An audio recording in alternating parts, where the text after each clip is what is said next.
not going to do much talking, but I think I am going to put this on the site just so people can appreciate the process. There's a few people who do like the long form videos, and YouTube's willing to put it on there, so why not? Just getting this to temperature. Now what this is going to be a Seax, Anglo-Saxon Seax from the 5th or 6th century. It's only going to be about 4 centimeters long. And I'll post here after this comment. After this, I'll just put in an overlay of what this archaeological find looks like. It's just a sketch, though, because it's an older find from the archives.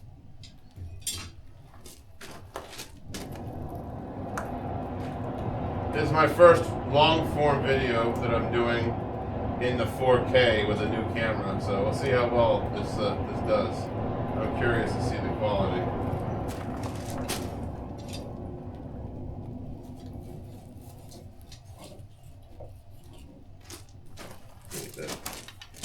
Move it up. It's alright. This doesn't have to be a large knife. Like I said, 4 inches maximum. So I'm just going to thin out the material a little bit.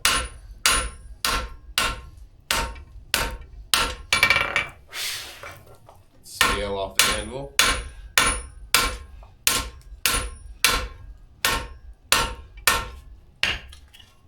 There we go. Reset the hammer a little bit.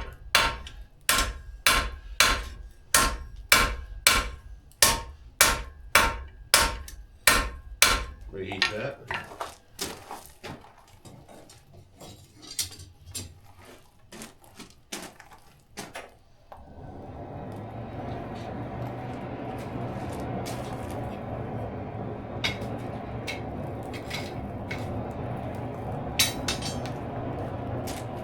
I'm going to fix the draft on this forge tomorrow. I bought a bag of mortar mix. I'm going to fix the opening to the forge. This is an adjustable opening. Because this entire forge is adjustable. It's designed to build anchors. That's why it has a crane. This hood above the opening in the chimney catches the spark arrestor because it also is on hinges and it can be swung out of the way. So the crane can be utilized.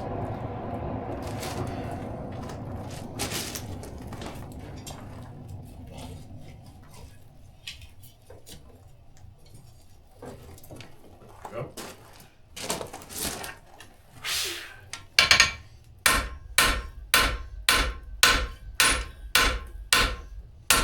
There we go. A little thinner there, a little thick for a blade, especially a blade only 4 inches long. Just thin down some more.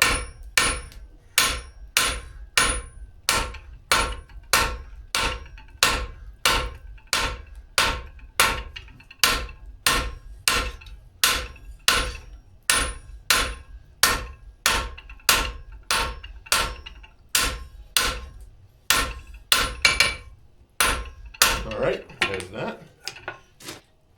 Alright, so I skipped a little bit ahead, but not too much. You only missed a few heats. It's just monotony. I'm saving you from monotony. We're almost to this heat. I'm going to establish the shoulder here soon. If not this heat, the next heat. We'll see what we do. We'll let the steel talk to me and tell me what it wants next.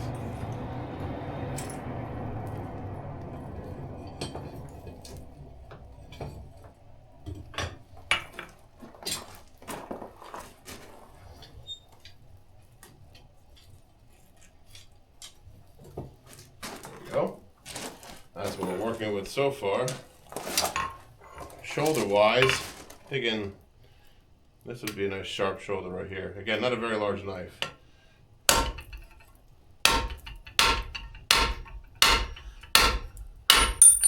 There goes my wedge. I heard that coming though. It's getting drier, cold at night, the moisture out of the air, less humidity. You gotta think about the tools loosening up. Let me fix that here before the next heat. Alright, so that's what that shoulder's going to be. That's what the rat tail's going to be. Small one on top.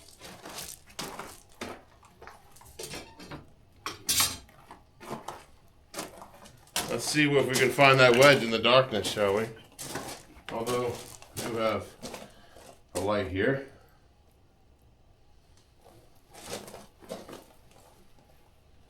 Where did that shoot up to? Odin only knows.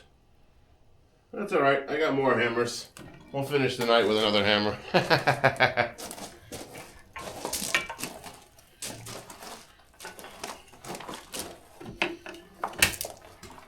So, let's get this to heat.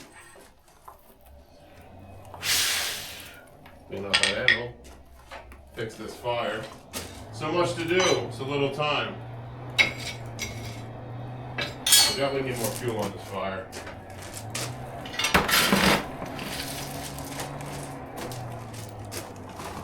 For those who don't know, I'm burning coal right now. I started with a charcoal fire just for ease starting. And I converted it to coal pretty quick. I just have a lot of coal and it's cheaper than charcoal in the United States anyway.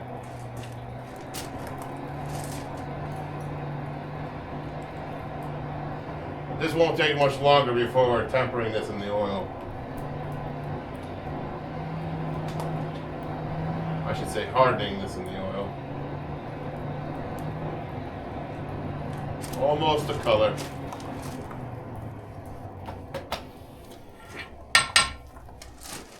A little bit more temp.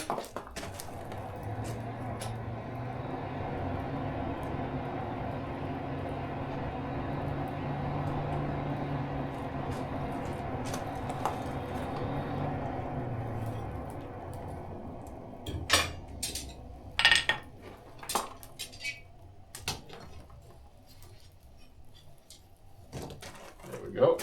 Keep working on that.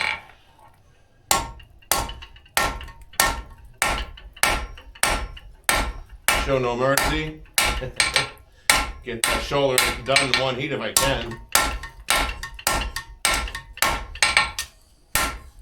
Get that material pushed down a little bit more. There we go. Some of that will be a knife. The next knife too.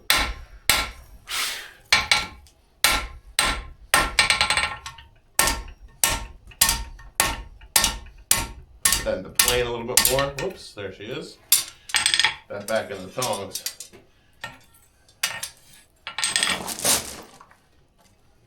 Whoosh.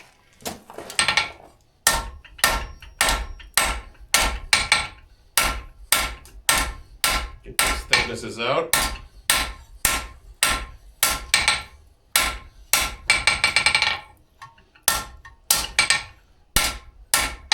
All right, a little bit more.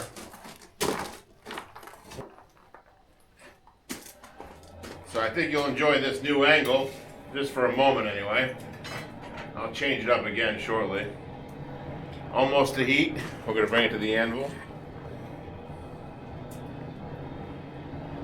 It's about 6 heats later. That's what you've missed. That's what I fast forwarded through. Mostly cosmetic shaping. That's what we have. Just working on the blade edge. I do a hammered edge like a real blacksmith should. Don't let these yahoos tell you they were always ground in. That's not the case. They were hammered in and finished off by file because that's faster when you do these things by hand. Almost there.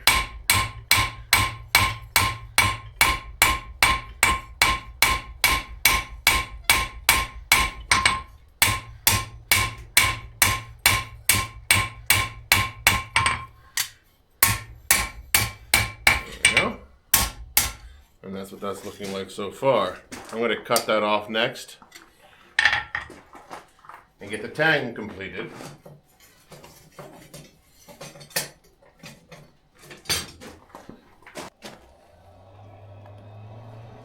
Alright, there's your new angle. I'm almost the temperature on this next heat. We're going to try to separate it if I have it hot in the correct place, which I don't currently, but I will soon. I'm keeping the fire very low in the forge because it's very late and I don't want to, it's after midnight. I don't want the fire to get too big because I'm going to wrap up things here shortly. Because once the blade has been shaped and tempered, I'm going to cut the antler, which is, I'll show you in the next frame here. I'm going to cut that off in the vise, drill a pilot hole, and then burn the tang in there, kind of like I did with the grafting knife. If you watch the Anglo-Saxon grafting knife, a very similar process to that mounting. With a lot less shaping because I'm going to pick a piece of the antler that's suitable for a handle. So it's kind of like plug and play, medieval style. In this case, Dark Age style, or can't really call it the Dark Ages from the historical standpoint. That's a misnomer. Almost the temperature for cutting. Just make sure I actually have a chisel ready for this business. I believe I do. Yeah, that'll work. That's the offset chisel. What about you? Not the drift. We don't want that. Yeah, let's use the offset chisel for now. That'll work. It means it's sharper to one side as well. Let's bring this to the anvil. There we go. We don't need a very large tang. When you see the historical copy, you'll see why. Normally I have a glove on for this, but I'm just kind of risking it. Getting a little toasty on the hand, and it also protects your hand from shrapnel and miss hits.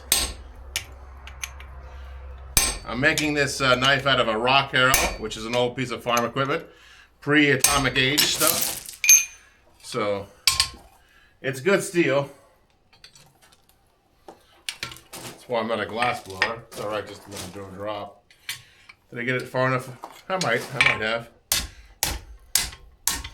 Yep, there we go. That's about to break off. Can feel it letting go. Go ahead and grab the knife maker tongs. Slide those in like so. Take care of the rest. Now it's separate. Bam. So I'm going to forge out that tag next.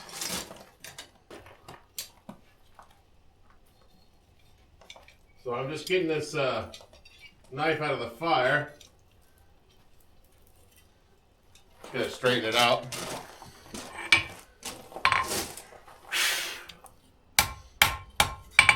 I'll finish up a lot of the edging with the file, but right now I'm just focusing on trying to get this blade straight.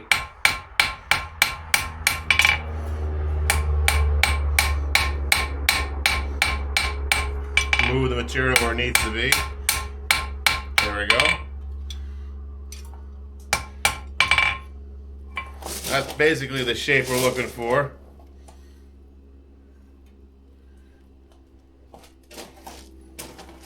I'm gonna put my maker's mark in it next, and then I'm gonna harden the blade. I'll temper it in the morning sun though. That's important. That's a tip I'll give you now for free. That's a freebie.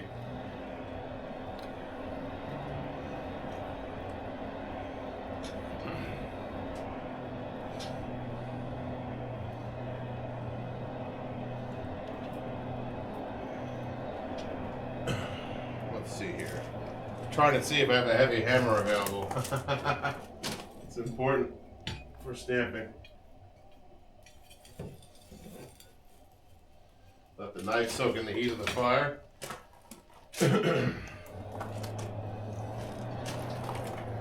I'll get my maker's mark, which is right here. That's ready to go.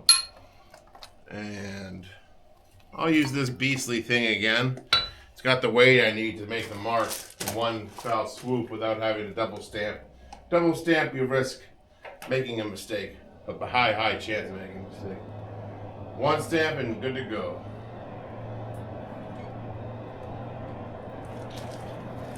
Alright, we're at heat. Let's soak. I'm just going to use the easy tongs, not use knife maker tongs for this one because it's deep in the fire. There we go. Take this. There. Down with that hammer. Up with this one. Make sure the marks oriented correctly. And I'll put it right like that. Mark is in.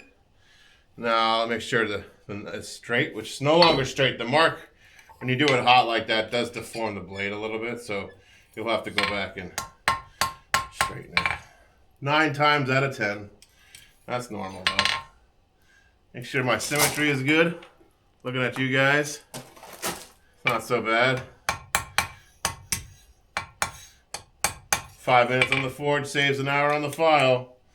Always remember that. Oh boy.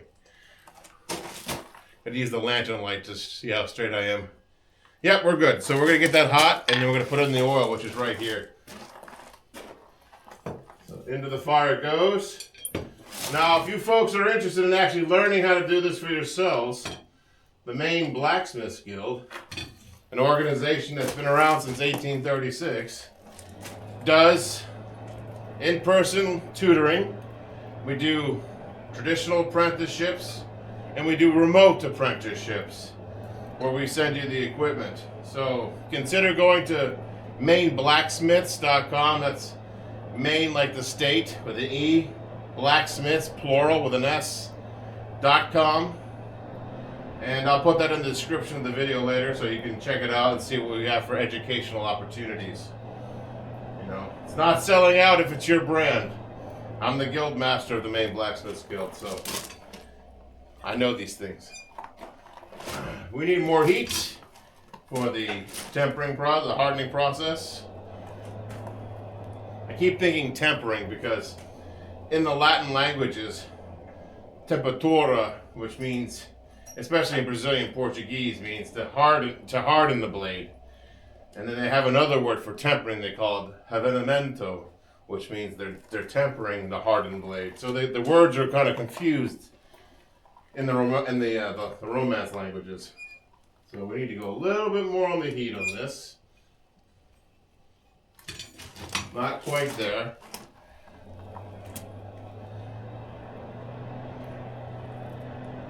A little bit more heat. I need the fire is small. I'm asking a lot of this fire, but this is literally the last thing we need this fire to do tonight. So come on, fire. Let me temper this blade. Harden this blade. Almost. Don't want to burn the steel. It is tool steel, so, or at least a higher carbon steel than mild steel, so you gotta be careful. And that soak.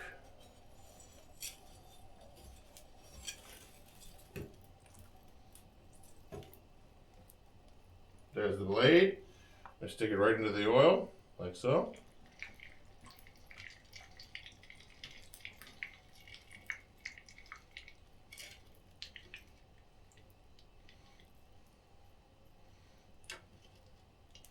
I'll wait to temper that in the morning.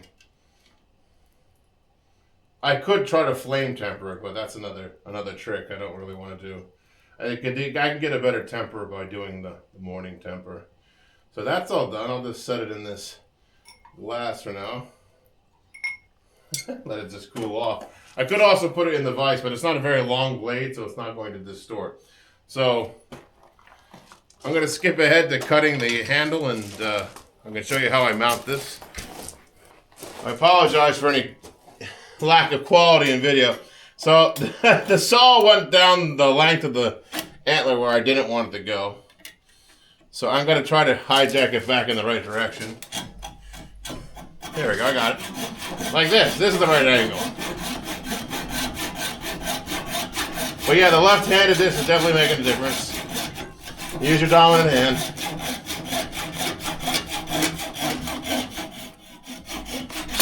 Ta-da! That's what we want right there. That's what we're going to insert the knife into. All right. Give you a close-up on this.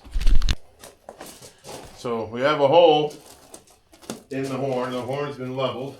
Now I need to heat up the tang on the tempered knife. That's my next step. It's still warm, It's not hot, but it's warm.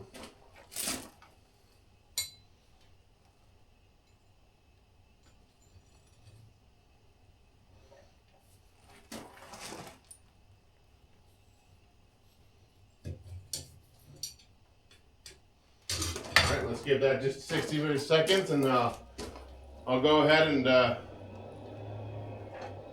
shape that round pilot hole into the proper tank size hole.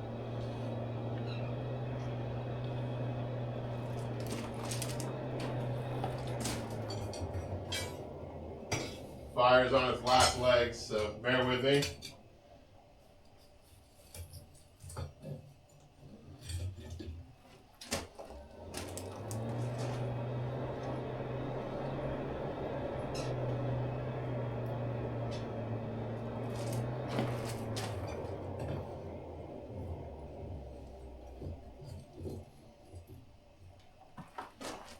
Alright, so it's a very dull orange. I'm going to put the blade this facing the camera. I'm going to put this in as level as I can. Like so. I might have to do this a couple times just to get the right fit. It's starting to burn in now.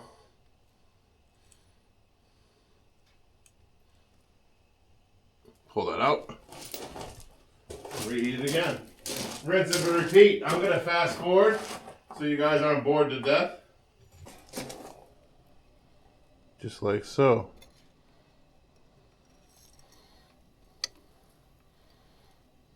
Push that in. Pull that up.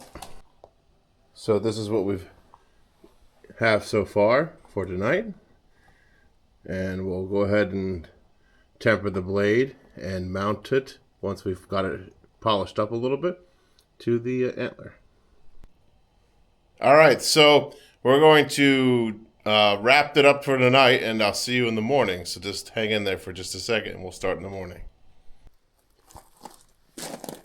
So here is the morning, and we have the two pieces we worked on last night in the video. Here is the antler ready to go, and here is the hardened blade. So let's clean that up and get them put together. We're just focusing on the blades. So here we are. So I'm just going to put this blade in here, and I'm going to do some testing and see how hard it is. I might just leave it as is if it's not terribly hard. Although it won't work there. We need to have more of an angle on that. Let's see how hard it is. Still got some oil residue on it. You may want to try to clean that off beforehand. 1 second. Now, we can always borrow from the charcoal bag, right? There we go. Get some of that excess residue off, because you really don't want to put that in your file. Who wants that? Nobody wants that. Should really clean that with like an alcohol. The Anglo-Saxons probably would have had like a vinegar. Like a wine vinegar they could have cleaned that with, a cider vinegar. But they also didn't have as sophisticated files as we do now, to be fair. They did have wire brushes, and they did have rudimentary files.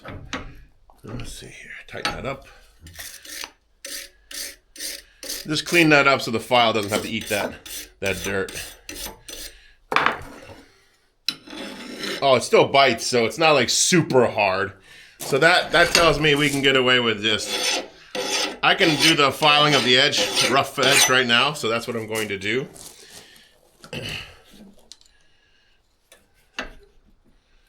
Well, I think that will work as long as it's tight enough. I'm going to do both sides on this knife. Yeah, I feel resistance, but it's still biting, so it's not that big of a deal. What I really should focus on is draw filing it. Like bring it toward myself like this. That way I can clean the whole flat surface and see where the high points are. See, it's not very stable. I could get a piece of wood to do this on too.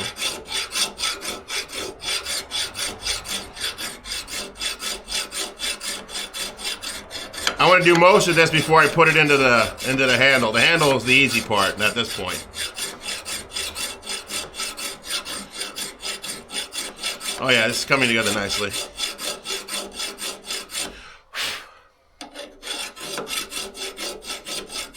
And I'm just going to do this. I'm going to fast forward so you guys don't have to see this monotony. So, I have draw filed these two sides, including the top and the bottom, where the blade is going to be put, the edge. I've also sanded it lightly to get the valleys. I'm going to do some more finish work on this, but this is enough to get this mounted, and I can do the rest of the finish work while it's on the handle. So let's do that now.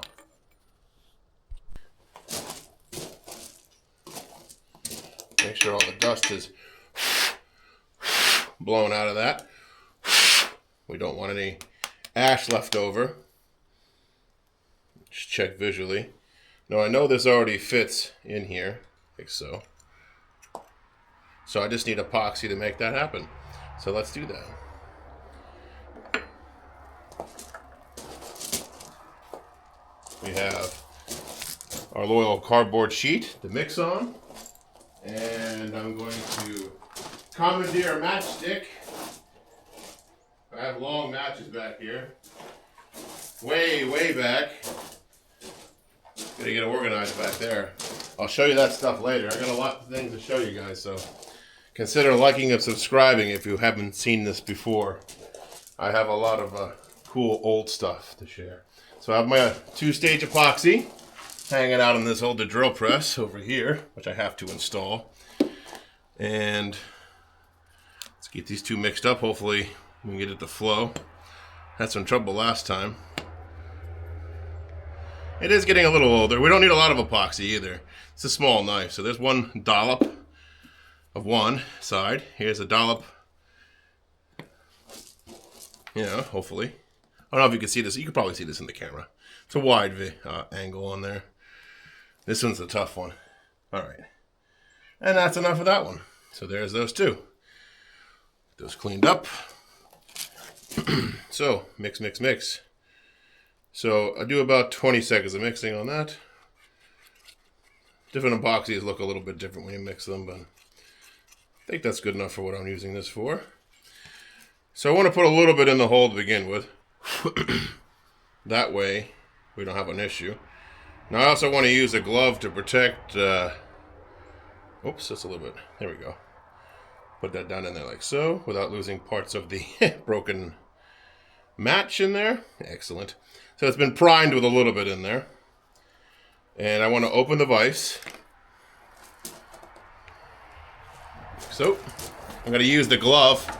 Take an old glove or a cloth or a rag to protect your handle. You always protect your work once it's been finished. You don't want it to get marred up by the vice bites, as we say. I might lower that a little bit. There we go. Not too tight, because again, it's hollow in there. You don't know where that is. You could break it, but snug.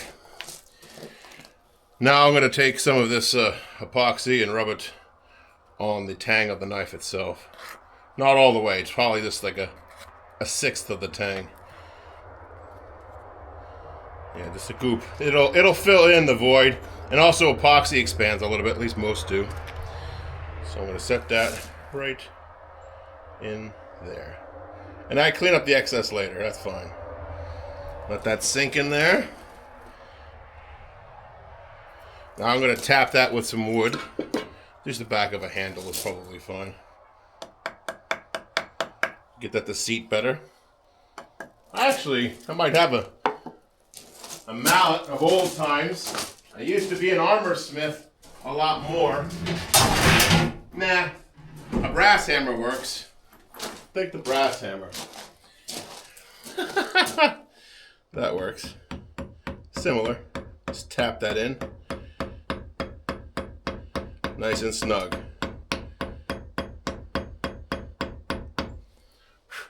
Like so.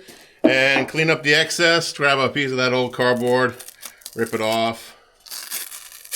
Like so. You can use this now to clean up some of that excess epoxy. Don't get it on the knife blade. Get it on the antlers better, or the wood if you're using wood, or if you're using like synthetic micarta, get that off there. It's easier than steel sometimes. All right. That's a good seal. We'll let that sit and we'll come back to that later.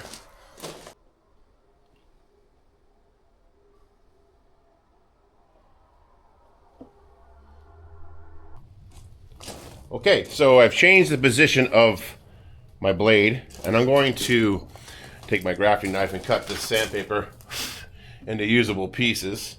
I just want to be able to sand the blade.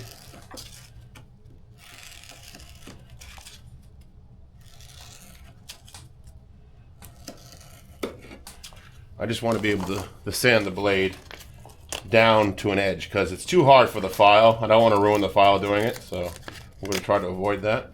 So I've made these little strips with the grafting knife there. I'll give you another look on that. This guy. So I'll take a piece of purple heartwood I have left over as a backing plate, a sanding block, if you will. And I'm just gonna play this game to the plunge point. I can feel it in the block, and just sand it down until the edge is on there. And I'm gonna do this probably for the next half an hour and go through all this sandpaper, at least a sheet or two, to get that edge on there.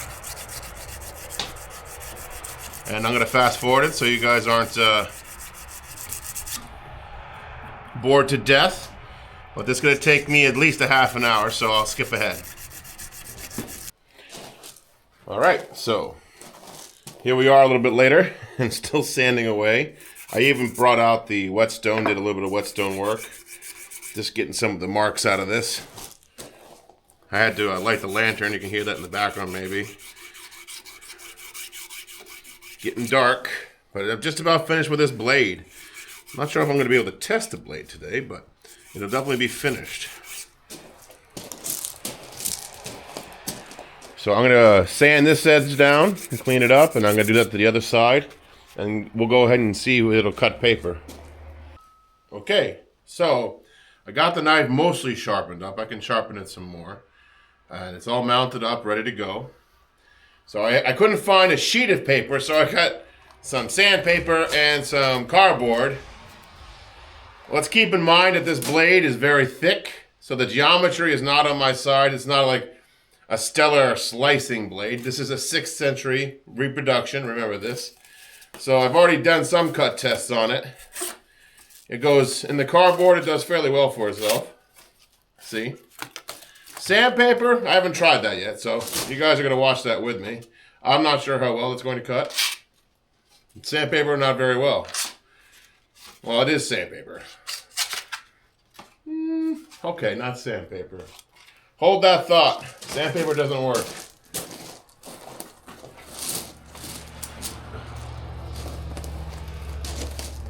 Manual? An old manual I don't need for a lantern? Why not? Let's do that instead.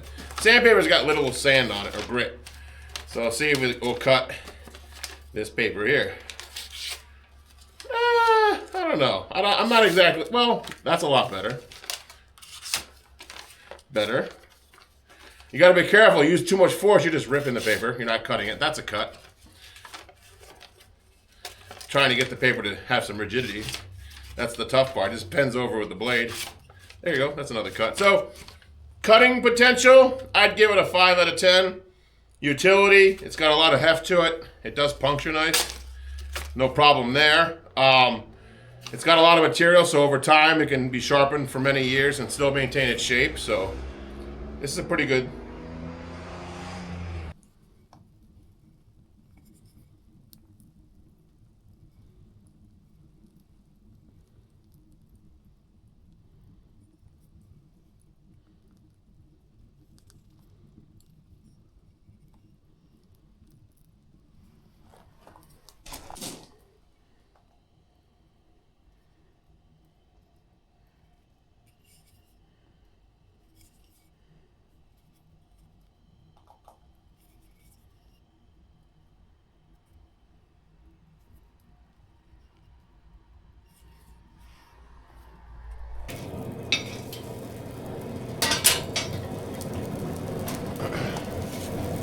All right, so we made a 6th century Suffolk style Seax. We sharpened it, we tested it, I'm giving you my feedback about it. This knife is available. You can message me, or I'm going to put it on my Amazon store probably by next week if you're interested. Yeah, a simple sheath can be made to go with this. If you have any questions about this process, put it in the comment section below. I'm happy to answer any questions and discuss any concerns. And there's going to be some more videos coming out shortly in regards to other Seaxes I've started with applewood and walnut. This is going to be the walnut Seax out of an old file. This is a hunting knife I'm currently working on. And here is a cleaver that I'm working on out of an old leaf spring. So there's a lot coming on in the near future. So consider liking, subscribing, and clicking that bell for moral support. And until next time, take care.